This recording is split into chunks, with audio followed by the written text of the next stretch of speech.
Welcome to the Indie Film Highlight. I'm Benjamin Duchek. Today's film, 2014, Kajaki. So two things can be true about this film, right?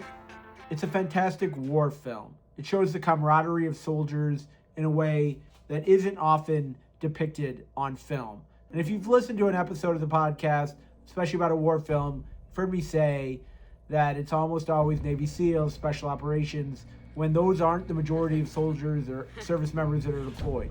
Normally it's units like this, paratroopers, whatever, just shooting the shit, taking the piss out of each other, talking about how horrific it is, on and on. Not James Bond, not going out like Rambo.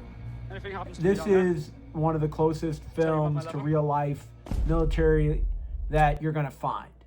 The second thing, and I talked with Ali Cook, who was in the film earlier this week for an episode, and here's what he said about what the British Army did for the film. Money came in from a lot of people who were wealthy connected to the British Army, so it was all privately financed. This surprises me because the film does not make the British Army look great. So anytime you're going on a mission, anything really, the simplest mission, even on like a daytime mission, you're bringing your night vision goggles. You don't know what's going to happen. But if you are going on a mission like this, you're going to have a plan for medical evacuation, either for just one casualty, mass casualty. That's something that everybody hammers anytime before you go outside the wire. What happens if you're hit? And in this film, it looks like they had no idea what to do when they hit the mine. Or, God forbid, if they got contact and somebody got hurt, what happens? This film makes the British Army look not great. Two caveats to that.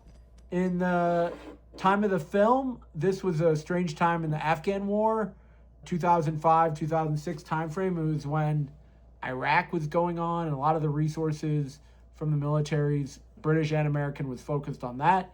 So perhaps it was sort of a forgotten time. They didn't have the same resources.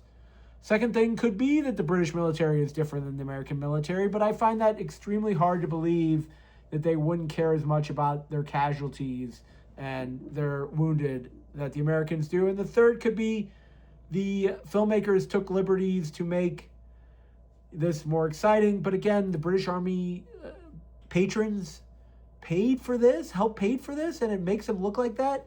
Tell you, I would lose my mind if you made my platoon look like that on a film. But who knows, maybe in a future episode I'll get to the bottom of this. Agree, disagree, watch the film, let me know in the comments. Hit subscribe so you get an indie film and a rant about military films every week when we're highlighting it. And I will see you again next week.